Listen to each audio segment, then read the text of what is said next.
नमस्कार विद्यार्थी मित्रांनो, PS कॉमर्स या चॅनलमध्ये सर्वांचे हार्दिक स्वागत. आजच्या व्हिडिओमध्ये आपण पाहत आहोत 12वी इंग्लिश मार्च 2024 क्वेश्चन पेपर आणि आन्सर पेपर. तर थोडक्यात आपण आन्सर्स या ठिकाणी बघणार आहोत. आजच्या व्हिडिओचा नंबर आहे PS कॉमर्स स्पेस 26002. ज्यांनी माझा चॅनल अजूनपर्यंत सबस्क्राईब केलेला नाही, PS कॉमर्स या चॅनलला सबस्क्राईब करण्यासाठी लाईक बटनावर क्लिक करा. त्यानंतर रेड कलरमधील सबस्क्राईब शब्दावर क्लिक करा. त्याच्यासमोरील बेलच्या चित्रावर क्लिक करून ऑल या पर्यायावरती क्लिक करा. त्यामुळे आपल्याला माझ्या प्रत्येक नवीन व्हिडिओची नोटिफिकेशन आपल्या मोबाईलवर येण्यास सुरुवात होईल. चला तर मग आपल्या मुख्य व्हिडिओकडे. विद्यार्थी मित्रांनो, मार्च 2024च्या पेपरची तारीख होती 21 फेब्रुवारी 2024. इंग्लिश कंपल्सरी पेपर आहे आर्ट कॉमर्स सायन्ससाठी. इम्पॉर्टंट इन्स्ट्रक्शन तुम्हाला या दिलेले आहेत, तुम्ही व्हिडिओ पॉज करून वाचू शकता. त्यानंतर आहे आपला सेक्शन नंबर 1 प्रोजवरती बघा. Question number 1A read the extract म्हटलंय आणि कंप्लीट द ॲक्टिव्हिटीज सांगितलेलं आहे. म्हणजे तुम्हाला एक पॅरा दिला जाईल किंवा एक्स्ट्रॅक्ट दिला जाईल, त्याच्यावरून तुम्हाला खाली काही प्रश्न विचारले, त्याची तुम्हाला उत्तरं लिहायची आहेत. तर आपण जाऊया डायरेक्ट ॲक्टिव्हिटीजकडे. A1 ॲक्टिव्हिटीज काय सांगितली बघा. हे तुम्हाला रीड आणि रिराईट करायचं आहे. Following sentence and state whether they are true or false. तर तुम्हाला 4 सेंटेन्स खाली दिलेले आहेत ABCD, त्यापैकी ट्रू कोणते आणि फॉल्स कोणते सांगायचे. तर पहिलं ABC हे ट्रू आहेत, हे तुम्हाला सेंटेन्स लिहायचं आणि त्याच्यापुढे तुम्हाला ट्रू लिहायचं आहे. त्यानंतर D सेंटेन्स लिहायचं आणि त्याच्यापुढे तुम्हाला फॉल्स लिहायचं. हे झालं Aचा आन्सर. A1चा. A2चा आन्सर पहा आता. इथे मॅच द पेअर्स सांगितलेले आहेत. A कॉलम दिला आहे, B कॉलम दिलेला आहे. तर आता मी तुम्हाला पेअर्स दाखवतोय. नॅरेटरला आहे B ऑप्शन्स, इथे दिसते तुम्हाला. तर ही त्याच्या पुढे समोर तुम्ही पेअर लिहायची आहे. A कॉलम कंपल्सरी लिहायचा, त्याच्या पुढे डॅश करून B कॉलम मधलं करेक्ट आन्सर तुम्ही लिहायचं आहे. कॅमस D ऑप्शन्स आहे, ते तुम्ही लिहायचे. त्यानंतर ईशरवूड्स आहे, त्याला A ऑप्शन्स पर्याय दिलेला आहे. आन्सर त्याचं A त्याच्या समोर लिहायचं. नंतर आहे ट्रॅव्हल, तर त्याचा C आन्सर आहे. मोर हॅपी व्हेन ऑन मूव्ह. तर अशा प्रकारे A2चा आन्सर तुम्ही तुम्हाला सांगितलं आहे. आता आपण A3 पाहूया. A3 मध्ये सांगितलं गिव्ह द रिझन्स. हे तुम्हाला सेंटेन्स दिलेला आहे आणि तुम्हाला हे रिझन्स द्यायचे. तर तुम्ही वरचा जो एक्स्ट्रॅक्ट किंवा पॅरेग्राफ दिलेला आहे तर तो तुम्ही रीड करा आणि त्याच्यावरून आधारित तुम्ही 2 रिझन्स आरामशीर लिहू शकता. पॅरेग्राफ वाचल्यानंतर तुम्हाला सहज लिहिता येईल. त्यानंतर A4 पण दिलेला आहे आपल्याला 2 मार्कासाठी. Travelling is an interesting teacher. तर ही एक संकल्पना आहे किंवा आयडिया आहे किंवा या विषय आहे तुम्हाला दिलेला. या विषयावर तुम्हाला 3-4 ओळी तुम्हाला लिहायच्या आहेत. 3 or 4 सेंटेन्स तुम्हाला राईट करायचे आहे. तुमचं ओपिनियन त्या ठिकाणी मांडायचंय. हे प्रत्येक विद्यार्थ्याचं वेगवेगळं येईल, तुम्ही तुमच्या शब्दामध्ये याबद्दल लिहा. त्यानंतर आता A4 कंप्लीट झाला. आता A5 आहे डू ॲज डायरेक्टेड. तर आपल्याला फर्स्ट सेंटेन्स दिलाय, त्याच्या खाली आपल्याला त्यांनी जे सांगितलंय तर त्याचा आन्सर आपल्याला लिहायचं आहे. इथं म्हटलं choose correct the tense from the above sentence from the following options and rewrite. तर खाली तुम्हाला 4 ऑप्शन्स आन्सर ऑलरेडी दिलेली आहेत, तर त्यापैकी एक चॉईस करायचे. तर वरचं सेंटेन्स कुठल्या सेंटेन्स टेन्समध्ये तुम्हाला सांगायचं. तर आन्सर आहे त्याचं B simple present tense. Second sentence दिलेला आहे, त्याचा आन्सर आहे C. ओके, रीड करायची गरज नाही, तुम्हाला स्क्रीनवर दिसतंय. पाहिजे असेल तर व्हिडिओ पॉज करून तुम्ही पाहू शकता. त्यानंतर A6 आपल्याला दिलेला आहे. तर A6 मध्ये सांगितलं find out the words from passage which mean. तर आपल्याला हे 2 वर्ड्स आपल्याला दिलेत, तर त्याचा अर्थ आपल्याला पॅसेजमधून शोधायचा आणि लिहायचा आहे. तर मी तुम्हाला दोन्ही शब्दांचा पुढे येलो कलरमध्ये तुम्हाला दिसतंय. दोन्ही आन्सर्स या ठिकाणी तुम्हाला लिहून दिलेली आहे. हे पण तुम्ही त्यामध्ये उत्तरामध्ये तुमच्यामध्ये लिहून घ्या. त्यानंतर आहे B1 लँग्वेज स्टडी. तर लँग्वेज स्टडी बद्दलचे आपल्याला क्वेश्चन दिलेले आहेत. डू ॲज डायरेक्टेड म्हटलंय, तर त्यांनी काय सांगितले पहा. आता परत ऑप्शन्स आपल्याला दिलेला आहे. Identify and rewrite the correct indirect narration from the following options. परत आपल्याला खाली ऑप्शन दिलेत. वर सेंटेन्स दिलं 1 नंबर आणि त्या सेंटेन्सचे आपल्याला खाली आन्सर्स लिहायचे. तर पहिलं जे आहे ते त्याचा आन्सर्स आहे. ओके, त्यानंतर सेकंड सेंटेन्स आहे आणि सेकंड सेंटेन्समध्ये आपल्याला काय लिहायचं आहे. Definite model auxiliary. तर त्याचा आन्सर्स आहे सेकंड सेंटेन्स, जे मी येलो कलरमध्ये तुम्हाला हायलाइट करून दाखवलं आहे. त्यानंतर आहे थर्ड सेंटेन्स. आपल्याला काय लिहायचं आहे त्या ठिकाणी बिगिनिंग विथ इफ. इफ टाकून तुम्हाला लिहायचं. तर इफ टाकून जर सेकंड सेंटेन्स दिलेला आहे ते त्याचा आन्सर करेक्ट आन्सर आहे. त्याच्यानंतर आहे क्वेश्चन नंबर B2. B2 मध्ये काय सांगितले त्यांनी spot the error and rewrite the correct sentence. तुम्हाला वरती एक सेंटेन्स दिलेला आहे. He prescribe medicine along with a few exercise to his patients. इथपर्यंत सेंटेन्स आहे. तर याचा आन्सर तुम्ही 2 प्रकारे लिहू शकता, जे तुम्हाला मी लिहून दाखवले समोरच लगेच. तर इथे प्रिस्क्राईब शब्दाला इथे D लावा आणि अलॉंग विथ शब्दामध्ये स्पेस द्या. बस सेंटेन्स तुम्ही लिहून काढा, तुमचं करेक्ट येईल. किंवा दुसरा ऑप्शन्स आहे दिलेला मी तुम्हाला. इथे प्रिस्क्राईब शब्दाला येस लावायचा आहे आणि पुन्हा अलॉंग विथ या शब्दाला स्पेस द्यायचा आहे आणि आन्सर लिहून काढायचे. दोन्ही प्रकारे तुम्ही आन्सर लिहिलं तर तुमचं उत्तर बरोबर असेल. आता सेकंड क्वेश्चन दिलेला आहे आपल्याला. सेकंड क्वेश्चन ए मध्ये 12 मार्क आहे. हा टॉलरन्स वरती आलेला एक्स्ट्रॅक्ट आहे किंवा पॅराग्राफ आहे. बघा त्याच्यावरती आपल्याला A1 मध्ये सांगितलेलं आहे की चूज 2 करेक्ट अल्टरनेटिव्हज. तर आपल्याला दोन कलर अल्टरनेटिव्हज आपल्याला चॉईस करायचे आहेत आणि which define the theme of extract. म्हणजे तुमची एक्स्ट्रॅक्टची किंवा पॅराग्राफची जी थीम आहे तुम्हाला ती काय करायची आहे, डिफाईन करायची. त्यासाठी तुम्हाला 4 सेंटेन्स दिलेत. तुम्हाला काही करायचं नाही, फक्त ते सेंटेन्स काय करायचे, सिलेक्ट करायचे आणि राईट डाऊन करायचे A1 च्या आन्सर मध्ये. तर हे सेकंड अँड थर्ड त्याचं आन्सर आहे. A2 चा आन्सर बघा काय सांगितले त्यांनी आता, complete the following table with the help of the extract. तर तुम्ही एक्स्ट्रॅक्टची इथं मदत घ्यायची आहे आणि हे याच्यात ती इन्फॉर्मेशन आहे. काय लिहायचं ते तुम्हाला सांगतो. Give 1 merit and 1 demerit of love and patience. तर तुम्हाला लव्ह आणि पेशन्स बद्दल मेरिट अँड डिमेरिट लिहायचे. मग आता पहिल्यांदा तुम्ही लव्ह घेतलाय. फर्स्ट सेंटेन्स मध्ये तुम्ही त्याच्यातला एक्स्ट्रॅक्ट वाचा, पॅराग्राफ वाचा, त्याच्यावरून तुम्ही या ठिकाणी फर्स्ट मध्ये मेरिट लिहा आणि सेकंडला काय लिहा, लव्हचं डिमेरिट लिहा. म्हणजे थोडक्यात त्याचे फायदे तोटे तुम्हाला या ठिकाणी लिहायचे लव्ह बद्दलचे. नंतर पेशन्स बद्दलचे सुद्धा तुम्हाला एक मेरिट आणि एक डिमेरिट लिहायचंय. म्हणजे एक फायदा आणि एक तोटा त्या तुम्हाला लिहायचा. हे झालं त्याचं A2 चा आन्सर. आता A3 मध्ये काय सांगितलेलं आहे की write how we can build up a civilise society with the help of extract. म्हणजेच पुन्हा परत एक्स्ट्रॅक्ट तुम्ही रीड करा चांगल्या प्रकारे, तुम्हाला त्याबद्दलची माहिती तिथे सापडेल. यावरून तुम्ही पॅराग्राफ वाचून तुम्ही हे आन्सर आरामशीर लिहू शकता. खाली पण मला एक सेंटेन्स दिले, love and tolerance are the true indicators of civilise person justify. तर हे सेंटेन्स तुम्हाला दिलंय, पॅराग्राफची मदत घ्यायची आणि तुम्हाला हे सेंटेन्स जस्टिफाय करायचं आहे. तुमच्या ओन वर्ड्समध्ये, तुमच्या शब्दामध्ये हे लिहायचं आहे. त्याला 2 मार्क या ठिकाणी दिलेले आहेत. त्यानंतर आहे A5 डू ॲज डायरेक्टर. इथे तुम्हाला सेंटेन्स दिलंय आणि तुम्हाला खाली परत आन्सर्स पण दिले. त्यातलं एक करेक्ट तुम्हाला काय करायचंय, चॉईस करायचंय. तर तुम्हाला D हे त्याचा आन्सर आहे. त्यानंतर सेकंड सेंटेन्सचा आन्सर आहे B. त्यानंतर A6 मध्ये पुन्हा परत तुम्हाला मॅच द वर्ड्स करायला सांगितलेत. कॉलम ए दिलाय, बी दिलाय. आता पहिला आहे ए, तर सेक्युलर आहे, त्याला ऑप्शन्स आहे बी मध्ये दिलेला सी. तर तुम्ही ए कंपल्सरी लिहून काढा, त्याच्यासमोर त्याचे आन्सर्स लिहा. तर सी ऑप्शन्स आपल्याला या ठिकाणी दिलाय, तर हा त्याच्यासमोर तुम्ही लिहून काढायचा आहे. त्याच्यानंतर सेकंड ऑप्शन आहे, आन्सर ऑप्शन आहे डी, तर ते तुम्ही सेकंडच्या समोर लिहून काढा. नंतर थर्ड ऑप्शन आहे सिव्हिलायझेशन, त्याचा आन्सर आहे बी, तर बी तुम्ही त्याच्यासमोर लिहून काढा.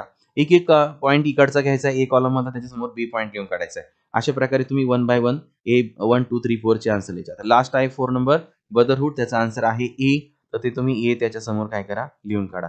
झालं आपलं मॅच द फॉलोइंग्स. अर्धा मार्क प्रत्येक पेअर्सला दिलेला आहे. त्याच्यानंतर आहे बी, समरायझिंग. आता इथे परत समरायझिंग करायचं म्हणजे थोडक्यात सारांश लिहायचा आहे तुम्हाला. Right a summary of the above extract by using the following points.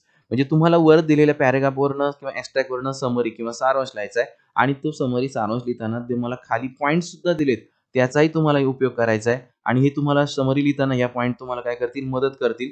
5 point दिलेत, त्याचा 5 पॉईंटचा उपयोग करून तुम्ही समरी लिहा, सारांश लिहा. हा सारांश साधारणपणे 8 ते 10 ओळी पुरेसा आहे, त्यापेक्षा जास्त गरज नाही. त्यानंतर त्यातला सी ऑप्शन्स आहे माइंड मॅपिंग. इथे तुम्हाला हे स्वतःलाच करायचं आहे सगळं काही. Prepare mind map on effect on music on human life, म्हणजे मानवी जीवनावर संगीताचा झालेला परिणाम. तर हे तुम्ही याचं माइंड मॅपिंग करायचं आहे आणि तुम्हाला तुमच्या शब्दामध्ये हे लिहायचं आहे. त्यानंतर आता सेक्शन सेकंड सुरू होतोय आपला. पोएट्री सेक्शन्स आहे, म्हणजे कवितेवर आधारित आणि अप्रिसिएशन्सवर आधारित क्वेश्चन्स यावरती येणार आहे. पहिलेच दिलेलं आहे क्वेश्चन 3A 10 मार्क्ससाठी आहे. पोएम आपल्याला दिलेली आहे. पोएम चांगल्या प्रकारे रीड करा, समजून घेण्याचा प्रयत्न करा आणि त्याच्यावर आलेले आता क्वेश्चन्स आपण पाहूया. तर बघा पहिल्यांदा सांगितलेलं की select and write the 2 statements from the given list. म्हणजे तुम्हाला आता काय करायचंय की वरची जी पोएम रीड केली आहे त्याचं थीम काय ते समजून घ्या. थीम समजलं की तुम्हाला हे 4 ऑप्शन दिले, त्यापैकी कोणतं ऑप्शन्स आपल्याला सिलेक्ट करायचं, तर बी आणि डी सिलेक्ट करायचे. त्याच्यामध्ये थीम मधून आपल्याला हे आढळून येतं, हे त्याचा आन्सर आहे A1 चं. नंतर आता A2 चा आन्सर काय आहे ते पाहता. A2 च्या आन्सर बद्दल काय सांगितले त्यांनी, complete the following web describing the various aspects of the ladies beauty. One is the done by for you at the centre place. म्हणजे तुम्हाला आता हिअर, आईज, माइंड, स्माइल, तर हे तुम्ही वरचा पॅराग्राफ पोएम वाचा, सॉरी पॅराग्राफ नाही poem वाचा. पोएम मध्ये तुम्हाला हेअर्स बद्दल 2 शब्द दिले असतील, ते तुम्ही या ठिकाणी त्या लेडीज बद्दलचे लिहायचे. आईज बद्दलचे 2 शब्द तर तुम्हाला डिस्क्राईब केलेले असतील, ते तुम्ही इथं लिहा. माइंड बद्दलचे 2 शब्द लिहिले असतील, ते तुम्ही येतात तुमची पोएम वाचून तुम्ही इथं लिहू शकता. आणि स्माइल बद्दल तुम्ही तिच्या स्माइल बद्दल काही 2 शब्द पोएम मध्ये आलेले आहेत, ते तुम्ही शब्द सर्च करा आणि या ठिकाणी लिहू शकता. हे झालं तुमचं आन्सर. 4 पॉईंट लिहायचे, 2 मार्क आहे, अर्धा मार्क प्रत्येकाला. त्यानंतर आहे A3, write your idea of a beautiful person in your own words. म्हणजेच ब्युटिफुल पर्सन बद्दल तुम्हाला तुमच्या शब्दामध्ये तुमची आयडिया, तुमची कल्पना त्या ठिकाणी मांडायची आहे, तुमचं मत मांडायचं आहे, ओपिनियन मांडायचं आहे. हे तुमच्या शब्दातच तुम्हाला लिहायचं आहे. त्याला 2 मार्क आहे. कमीत कमी 5 सेंटेन्स तरी पाहिजे. 5 to 10 सेंटेन्स पुरेसे झाले. त्यानंतर A4 पहा. Find out the explain and example of antithesis from the given extract. तुम्हाला जो एक्स्ट्रॅक्ट दिलाय, पोएम दिलेली आहे, त्यातनं तुम्हाला एंथेसिस काय करायचं आहे, एक्सप्लेन पण करायचं आहे, फाइंड पण करायचं आहे. तर तुम्हाला एंथेसिस म्हणजे काय हे पहिल्यांदा समजून घ्या. Antithesis means two opposite words in one line. म्हणजे तुम्हाला पोएम मध्ये असे 2 शब्द येतात की ते 2 शब्द एकमेकांचे अपोजिट वर्ड असतात. अपोजिट वर्ड म्हणजे विरुद्धार्थी शब्द. तर तुम्हाला मी लगेच पोएम मध्ये, मग तुम्हाला एक्झाम्पल पण ते खाली लिहायचे, जे तुम्हाला मी 2 लाईन्स दाखवणार आहे त्या तुम्ही या आन्सर मध्ये लिहायच्या आणि हे मीनिंग सुद्धा तुम्हाला आन्सर मध्ये लिहायचे. तर आपण त्या 2 लाईन्स तुम्हाला मी पोएम मध्ये दाखवतो की जिथे अपोजिट वर्ड्स आलेले आहेत. बघा ह्या 2 लाईन दिसत आहे तुम्हाला. तर इथे बघा डार्क आणि ब्राईट हे 2 अपोजिट वर्ड आलेत, विरुद्धार्थी शब्द. ही सेकंड लाईन आहे ज्याच्यामध्ये तुम्हाला परत 2 अपोजिट वर्ड दिसतील, मोर आणि लेस दिसतंय. तर ह्या 2 लाईन तुम्ही खाली आन्सर्स मध्ये लिहायच्या आहेत. ओके. त्यानंतर आपण आता खाली जाऊया. A4 झालाय कंप्लीट. आता A5 पाहता. Compose the poem of your own in about 2 or 4 lines in topic beauty. परत तुम्हाला त्या पोएम बद्दलच ब्युटी या शब्दावरती आधारित त्या पोएम रीड करून तुम्हाला 2 to 4 लाईन्स म्हणजे 4-5 ओळी त्या ठिकाणी तुम्हाला इन्फॉर्मेशन किंवा तुमचं मत, ओपिनियन त्या ठिकाणी लिहायचं आहे. त्यानंतर बी ऑप्शन्स पाहता. ॲप्रिशिएशन आलेलं आहे 4 मार्क्ससाठी. मग read the extract and write the appreciation of the poem. म्हणजे तुम्हाला इथे एक्स्ट्रॅक्ट दिलाय, पोएम दिलेली आहे, ती तुम्ही मन लावून वाचा, समजावून घ्या, त्यावरून ॲप्रिशिएशन तुम्हाला लिहायचं आहे. हे झालं आपलं सेक्शन सेकंड. आता सेक्शन थर्ड स्टार्ट झालंय रायटिंग स्किल बद्दल. क्वेश्चन नंबर 4 आहे 16 मार्क्ससाठी. क्वेश्चन 4A अटेम्प्ट एनीवन करायचं आहे, 4 मार्क आहे. आणि पहिलाच आपल्याला जो इन्फॉर्मेशन दिली, हा मॅटर दिलाय फर्स्ट पॉइंट मध्ये, त्याच्यावर तुम्हाला ड्राफ्टिंग करायचं आहे. Okay. Drafting a virtual message. तुम्हाला एक काल्पनिक तुम्हाला मेसेज ड्राफ्ट करायचा आहे. त्याला तुम्हाला ऑर दिलेले आहेत, त्यापैकी एक कोणतंही तुम्ही एक लिहू शकता. ऑर काय दिले पाहता खाली, तर स्टेटमेंट ऑफ पर्पज. इथे तुम्हाला काही इन्फॉर्मेशन मॅटर दिलाय, त्याच्यावर तुम्ही स्टेटमेंट ऑफ पर्पज तयार करायचे आहे. त्यानंतर त्यालाही परत ऑर आहे. Group discussion. इथे ग्रुप डिस्कशन करताना 3-4 स्टुडंट तुम्ही पार्टिसिपेट केलेले आहेत असं कन्सिडर करून तुम्हाला हे ग्रुप डिस्कशन करायचं आहे आणि ते तुम्हाला तयार करायचंय, लिहून काढायचंय. हे झालं ए मधलं. 3 ऑप्शन आहेत, त्यांपैकी एक कोणतंही तुम्ही चॉईस करू शकता आणि लिहू शकता. त्यानंतर बी मध्ये सुद्धा तसंच आहे, एनीवन लिहायचंय. 4 मार्क आहेत, तुम्हाला 3 दिलेले आहेत खाली बघा. पहिल्यांदा तुम्हाला दिलेल्या मॅटरवरती आधारित ईमेल ड्राफ्ट करायचा आहे, ईमेल तयार करायचा आहे. तुम्ही क्लासमध्ये शिकलेले असणार आहात, तर तुम्हाला सहज ईमेल तयार करता येईल. त्याला ऑर दिलेला आहे रिपोर्ट रायटिंग. ह्या इन्फॉर्मेशनवरनं, मॅटरवरनं तुम्ही जवळ-जवळ 150 वर्ड्स मध्ये तुम्हाला रिपोर्ट रायटिंग तयार करायचं आहे. म्हणजे थोडक्यात एक अहवाल तयार करायचा आहे, मराठीमध्ये म्हणता येईल असं. तर त्यानंतरचा ऑर आपल्याला तुम्हाला दिला, एक इंटरव्ह्यू दिलेला आहे आता, की तुम्हाला इंटरव्ह्यू घ्यायचा आहे. तर इथं इंटरव्ह्यू घ्यायचा आहे. इंटरव्ह्यू घेताना तुम्हाला काही इन्फॉर्मेशन सुद्धा खाली दिलेली आहे आणि त्या इन्फॉर्मेशनचा उपयोग करून तुम्हाला इंटरव्ह्यूज तयार करायचा आहे. आणि इंटरव्ह्यू तयार करताना बघा काय काय सांगितलंय.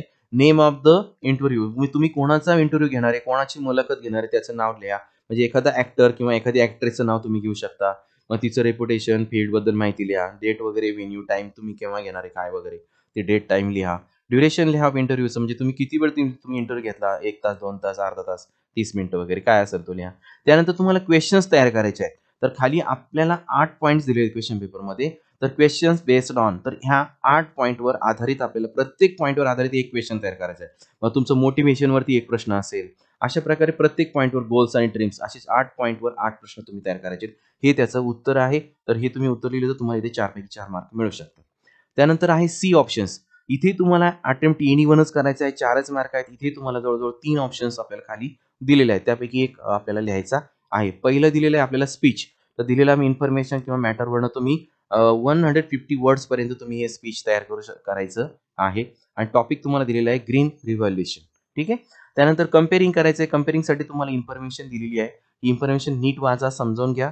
या 3 पैकी तुम्हाला जे सोपं वाटतंय ते तुम्ही काय करायचं आहे, घ्यायचंय आणि त्याचं उत्तर लिहायचंय. तर तुम्ही याच्यावरनं कंपेअरिंग करून याचा आन्सर लिहा. आणि थर्ड तुम्हाला ऑप्शन्स दिलेला आहे एक्सपान्शन ऑफ आयडिया.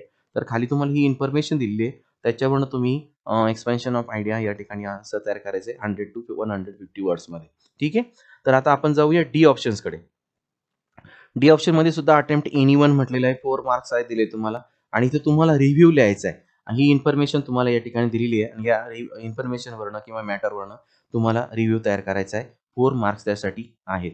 ते जर तुम्हाला येत नसेल तर तुम्ही ब्लॉग सुद्धा रायटिंग करू शकता. तर ब्लॉग रायटिंगसाठी सुद्धा तुम्हाला इन्फॉर्मेशन आणि काही मॅटर्स या ठिकाणी दिलाय. अबाउट 100 to 150 वर्ड्स असं त्यांनी सांगितलं की या एवढ्या शब्दांमध्ये तुम्हाला ही ब्लॉक तयार करायचा आहे. त्यासाठी हे पॉईंट्स तुम्ही त्या ठिकाणी मदतीला घ्यायचे आहेत. आणि जर हेही जमत नसेल तर तुम्हाला तिसरा ऑप्शन त्यांनी दिलेला आहे की तुम्ही अपील तयार करू शकता आणि प्रिपेअर अपील म्हटलेलं आहे आणि त्यासाठी तुम्हाला टॉपिक पण दिलेला आहे traffic rules for safety measures. ठीक आहे, म्हणजे सुरक्षिततेसाठी कोणकोणते ट्रॅफिकसाठी रूल्स असावेत बा किंवा त्याच्यावर तुमचं काय मत आहे हे तुम्हाला मांडायचं आहे. ते पण आहे 100 to 150 वर्ड्स तुम्हाला लिहायचं आहे आणि त्यासाठी तुम्हाला खाली पॉईंट सुद्धा महत्त्वाचे दिलेले आहेत. या तीनपैकी एक तुम्ही कोणतंही करू शकता. हे झालं आता सेक्शन 3. आता पुढचा सेक्शन आहे 4 लिटरसी जनरल अँड नोवेल. तर क्वेश्चन नंबर 5A मध्ये तुम्हाला काय दिले बघा आता. परत मॅच द कॉलम्स करायचे आहेत. ए कॉलम दिला, बी कॉलम दिलाय. ए कॉलम ए लिहायचा आहे, त्याच्यापुढे त्याचं सी आन्सर लिहायचं आहे. सी आन्सर आहे अलॉंग नॅरेटिव्ह फिक्शन्स. त्यानंतर सेकंडचं ऑप्शन आहे डी. त्यानंतर थर्डचं ऑप्शन आहे ए. त्यानंतर फोर्थचं ऑप्शन आहे बी, मिडल क्लास रीडर्स. अशा प्रकारे एक एक ए पॉईंट लिहायचा आणि त्यापुढे त्याचा बी मधला आन्सर चॉईस करून त्यासमोर लिहायचं आहे. 2 पैकी 2 मार्क तुम्ही घेऊ शकता. त्यानंतर सेकंड ऑप्शन्स आपल्याला दिलेला आहे. इथे ऑलरेडीच आपल्याला अनेक अल्टरनेटिव्ह दिलेले, त्यापैकी एक अल्टरनेटिव्ह चॉईस करा आणि दिलेल्या सेंटेन्समध्ये तुम्ही ते लिहायचं आहे. त्याच्या खाली काय करायची आहे, अंडरलाईन करायची. वाक्य इथं पूर्ण लिहिणं आवश्यक आहे. फुल सेंटेन्स इथं स्पष्ट म्हणले रीराईट द सेंटेन्स, म्हणजे वाक्य तुम्हाला पूर्ण लिहायचं आहे. त्याच्यानंतर तुम्हाला सेकंड पण दिलेला आहे. तर दिलेला हा मी जो हायलाइट केलेला वर्ड्स आहे तो तुमचा आन्सर्स आहे.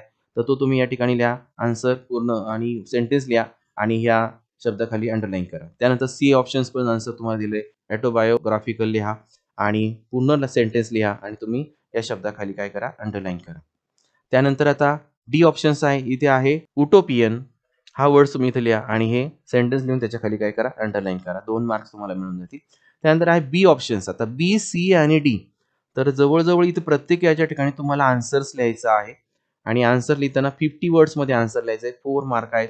प्रत्येक बी मध्ये 2 क्वेश्चन्स आहेत, त्याची तुम्हाला आन्सर्स लिहायचे आहेत आणि ही आन्सर्स तुम्हाला बुक्समध्ये दिलेली आहेत. तर तुमच्या बुक्समध्ये ज्या नॉवेल्स आहेत त्याच्यामध्ये सर्व आन्सर्स तुम्हाला दिलेले आहेत. तर तुम्ही ज्याचा अभ्यास केलेला असेल तर त्या अभ्यास केलेल्या याच्यातून तुम्ही तुमच्या मनाने याची उत्तर काय करायची आहे, लिहायची आहे. सी मध्ये तसंच आहे. 2 प्रश्न दिले, 2-2 मार्काचे आहेत. 50 शब्दांपर्यंत तुम्हाला उत्तर लिहायचं आहे. डी मध्ये सुद्धा तसंच आहे, सेम दिलेले आहेत. या प्रकारे तुम्ही आपली इंग्लिशची जी क्वेश्चन पेपर आहे याचं थोडक्यात आन्सर पेपर मी तुम्हाला सांगितलेला आहे आणि डिस्क्रिप्टिव्ह नाही आहे. डिस्क्रिप्टिव्ह तुम्हाला नंतरच्या व्हिडिओमध्ये मी तुम्हाला देईल की संपूर्ण डिटेल आन्सर त्या पेपर तुम्हाला पाहायला मिळेल. पण आता फक्त सिंपल कमीत कमी याच्यामध्ये तुम्हाला ही माहिती मी दिली. माझा व्हिडिओ तुम्हाला कसा वाटला याबद्दल नक्की कमेंटमध्ये सांगा. तुम्हाला तुमचा इंग्लिशचा पेपर कसा गेला हेही मला कमेंट्समध्ये सांगा. तुम्हाला जास्तीत जास्त मार्क किती पडू शकतात याचाही तुम्ही व्यक्त कमेंट्समध्ये करू शकता. तर माझ्या व्हिडिओची लिंक तुमच्या मित्रांना पाहण्यासाठी शेअर करा. त्यांनाही त्यांची उत्तरं चेक करता येतील, किती मार्क पडतील याचाही अंदाज त्यांना व्यक्त करता येईल आणि मला सर्वांनी कमेंट्स करा. Thank you for watching my videos. नमस्कार विद्यार्थी मित्रांनो, PS कॉमर्स या चॅनलमध्ये कोणकोणत्या विषयांचे व्हिडिओ आहेत हे तुम्हाला स्क्रीनवरती दिसत आहेत. त्याचबरोबर त्या विषयांचे किती व्हिडिओ आहेत हे सुद्धा तुम्हाला स्क्रीनवर दिसत आहे. तुम्ही व्हिडिओ पॉज करून स्क्रीनशॉट काढून घ्या आणि तुम्हाला कोणत्या विषयाचे व्हिडिओच्या लिंक हव्या आहेत तर मला त्यासाठी व्हॉट्सअपवरती मेसेज पाठवा. मी तुम्हाला त्या व्हिडिओच्या लिंक काय करेल, सेंड करेल. Thanks for watching my video. विद्यार्थी मित्रांनो, माझा व्हिडिओ जर आवडला असेल तर नक्की व्हिडिओला लाईक करा. व्हिडिओची लिंक आपल्या मित्रांना व्हिडिओ पाहण्यासाठी शेअर करा, पाठवा. त्यामुळे त्यांना सुद्धा माझे सर्व व्हिडिओ पाहता येतील. माझे असेच नवनवीन व्हिडिओ जर पाहायचे असतील तर ज्यांनी चॅनल सबस्क्राईब केलेला नाही त्यांनी चॅनल सबस्क्राईब करा. ऑल वर क्लिक करा. पुन्हा भेटूया आपण एका विशेष अशा व्हिडिओमध्ये. तोपर्यंत धन्यवाद. Thank you.